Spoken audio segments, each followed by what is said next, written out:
మిమ్మల్ని చూసినప్పుడు నాకు అనిపిస్తుంది ఏమాత్రం అనుమానం లేదు, గెలుపు మనదే. ఈరోజు జగన్మోహన్ రెడ్డి మీటింగులకి 1500 బస్సులు పెట్టి అద్దె మనుషులు తీసుకొస్తే మీటింగ్ ప్రారంభం కాకమునిపే పారిపోతున్నారు.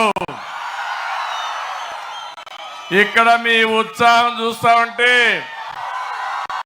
ఎప్పుడెప్పుడు 13 మే వస్తుందా 2 బటన్లు నొక్కి వైఎస్ఆర్ కాంగ్రెస్ పార్టీని బంగాళాఖాతంలో కలిపేయడానికి సిద్ధంగా ఉన్నారు.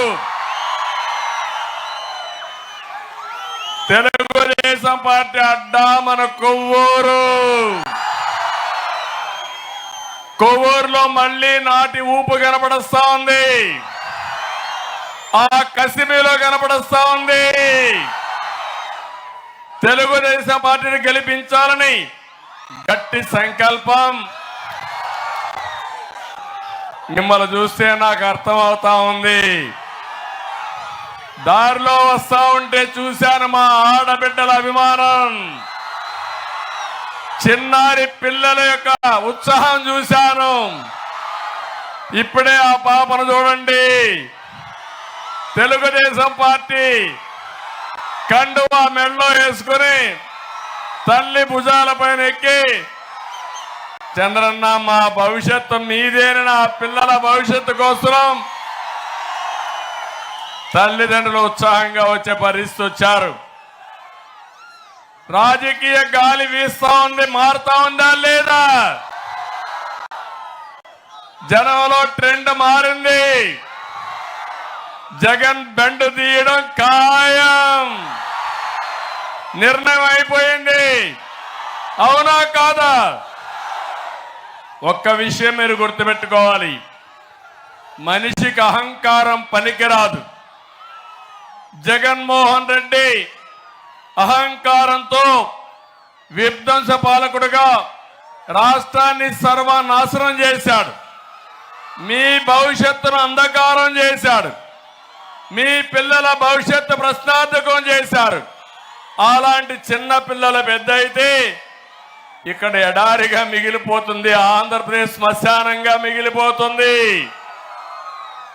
అందుకే మిత్రపక్షాలతో వచ్చాం, కూటమిగా ఒక జట్టు కట్టాం. జనసేనకులకు అందరికీ విజ్ఞప్తి చేస్తున్నా, జనసేనకులు హుషారుగా ఉండండి. ఈరోజు మీరు ఒకసారి చూస్తే పవన్ కళ్యాణ్ గారు మొట్టమొదటి నుంచి చెప్తున్నాడు, ప్రజల కోసం వచ్చిన మనిషి పవన్ కళ్యాణ్ గారు. అవునా కాదా? రాష్ట్రం నాశనం అయిపోతా ఉంది, ప్రభుత్వ వ్యతిరేక ఓటు చీలకూడదు, రాష్ట్రాన్ని కాపాడుకోవాలని మొట్టమొదట ముందుకు వచ్చిన వ్యక్తి పవన్ కళ్యాణ్ గారు అని చెప్పి నేను మీకు తెలియజేస్తున్నా.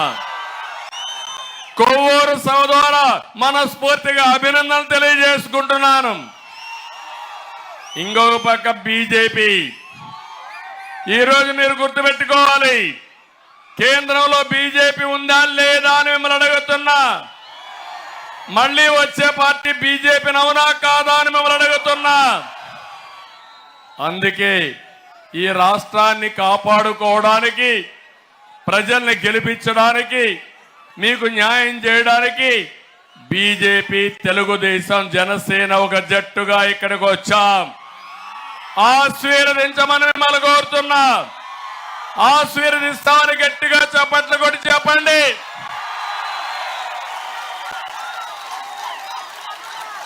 ఈ పార్లమెంట్ లో బీజేపీ అభ్యర్థి ఎంపీగా పోటీ చేస్తున్నారు పురంధేశ్వరి గారు.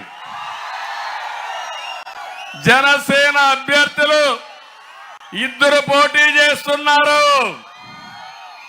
రాజానగరం ఏ నియోజకవర్గం, ఇంకోటి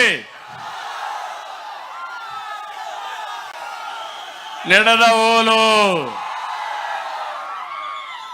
కడం 5 ఇంకొక సీటు బీజేపీకి ఇచ్చాం కానీ అది ఇంకా డిసైడ్ కాలేదు. కడం సీట్లు తెలుగుదేశం పార్టీ పోటీ చేస్తున్నాం. ఏం తమ్ముళ్ళు హుషారుగా ఉన్నారా అని మిమ్మల్ని అడుగుతున్నా. నేను మిమ్మల్ని అందరినీ చైతన్యవంతులు చేయడానికి వచ్చాను. మీ ఉత్సాహం చూస్తే నన్ను ఉత్సాహపరచడానికి మీరు ఇక్కడికి వచ్చారు. చంద్రన్న సాగిపో, మీ ఎంట మేము ఉన్నామని సంఘీభావానికి వచ్చిన మీ అందరికీ పేరు పేరున మనస్ఫూర్తిగా నమస్కారాలు. మీరెట్టయితే ఎండ కూడా లెక్క పెట్టుకోరు, నేను కూడా ఎండ వాన ఏమీ లెక్క పెట్టుకోవడం లేదు. మీకోసం, మీ బిడ్డల కోసం పనిచేసే కూటమికి మద్దతు ఇస్తామని మరొక్కసారి మీ అందరి అభిమానం చూపించాల్సిందిగా కోరుకుంటున్నాం. తమ్ముళ్ళు, ఆడబిడ్డలు, జగన్ రెడ్డికి శవ రాజకీయాలు చేయడం అలవాటు, అవునా కాదా? వైసీపీ డిఎన్ఏలోనే శవ రాజకీయం ఉంది. వాళ్ళ వారసత్వమే శవ రాజకీయం. ఎవరైనా మంచి పని చేసి నాకు ఓటేమని అడుగుతారు. కొంతమంది మనుషులు చంపేసి దండేసి ఎదుటి వాళ్ళ పైన పెట్టి ఓటు అడిగే దుర్మార్గుడు ఈ జగన్మోహన్ రెడ్డి. అవునా కాదా? అవునా కాదా? అవునా కాదా? వీళ్ళ తండ్రి చనిపోయాడు హెలికాప్టర్ యాక్సిడెంట్ లో. ఏం తమ్ముళ్ళు, హెలికాప్టర్ యాక్సిడెంట్ చనిపోతే ఏమన్నాడు ఆ రోజు? మా తండ్రిని చంపేశారన్నాడా లేదా? రిలయన్స్ అధినేత చంపాడు అన్నాడా లేదా? వాళ్ళ షాపుల మీద దాడి చేశాడా లేదా? మళ్ళీ అదే రిలయన్స్ అధినేతకు ఒక ఎంపీ సీట్ ఇచ్చాడా లేదా తమ్ముళ్ళు అని అడుగుతున్నా. ఇచ్చాడా లేదా? ఇచ్చుంటే చేతులు తప్పట్లు కూడా చెప్పండి. ఇచ్చాడని ఆమోదయోగ్యంగా 2014లో తండ్రి లేని బిడ్డ ఓటేమని అడిగాడా లేదా? అడిగాడా లేదా? మీరప్పుడు నమ్మల. రాష్ట్రం విడిపోయింది, నీకు అనుభవం లేదు. చంద్రబాబు నాయుడు అయితే హైదరాబాద్ని అభివృద్ధి చేశాడు. మళ్ళీ రాష్ట్రం కోసం ఆయన తప్ప మాకెవ్వరూ వద్దని ఆ రోజు ఓట్లు ఇస్తున్న మిమ్మల్ని అందరినీ మనస్ఫూర్తిగా అభినందిస్తున్నా. 2019 వచ్చింది, మళ్ళా శవ రాజకీయం పైకి వచ్చింది. ముందు కోడికత్తి డ్రామా, ఆ తర్వాత బాబాయి గొడ్డలి వేటు. జగన్మోహన్ రెడ్డి ఇప్పుడైనా చెప్పు, ఊకిండి బాబాయ్, ఊకిండి బాబాయ్, ఊకిండి బాబాయ్. మీకందరూ తెలుసు కదా? తెలియని వాళ్ళు ఎవరైనా ఉన్నారా? తెలుసు అంటే చేలు పైకి ఎత్తండి. 2019లో శవ రాజకీయం చేసి మా నాన్న చనిపోయాడు, ఉన్న ఒక బాబాయిని కూడా చంపేశారని చెప్పాడా లేదా? నారాసుర రక్త చరిత్రని చెప్పాడా లేదా? దుర్మార్గుడు.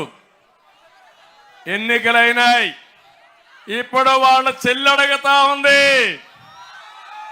అడిగిందా లేదా? రక్తంతో మునిగిపోయినటువంటి వైసీపీకి ఓటేయిద్దని చెప్పిందా లేదా అని మిమ్మల్ని అడుగుతున్నా. సమాధానం చెప్పాలా లేదా? హత్యలు చేసేవాళ్ళు మీకు కావాలనా? శవ రాజకీయాలు చేసేవాళ్ళు మీకు కావాలా అని మిమ్మల్ని అడుగుతున్నా. ఇంకొక పక్క 2019 అయిపోయినాక 24 వచ్చింది, మళ్ళా శవాల కోసం ఎదుగుతా ఉంది. అవునా కాదా అని మిమ్మల్ని అడుగుతున్నా. తమ్ముళ్ళు, వృద్ధులకి, వితంతువులకి అందరికీ పింఛన్లు ఇచ్చినది ఏ పార్టీ? మొట్టమొదటిసారిగా 35 రూపాయల పింఛన్తో ప్రారంభించింది నందమూరి తారక రామారావు గారు. 2014లో ఆర్థిక ఇబ్బందులున్నా 200 రూపాయలు 2000 చేసిన పార్టీ ఏ పార్టీ అని మిమ్మల్ని అడుగుతున్నా. 10 రెట్లు పెంచానా లేదా? పింఛన్లు పెంచానా లేదా? ప్రాంప్ట్ గా ఇచ్చామా లేదా? దుర్మార్గుడు వచ్చి 1000 రూపాయలు ఇచ్చాడు. నేనుంటే మొదటి నెలలో 1000 రూపాయలు పెంచేవాడిని. 250 పెంచుకుంటూ పోతానని ఈ ఎన్నికలు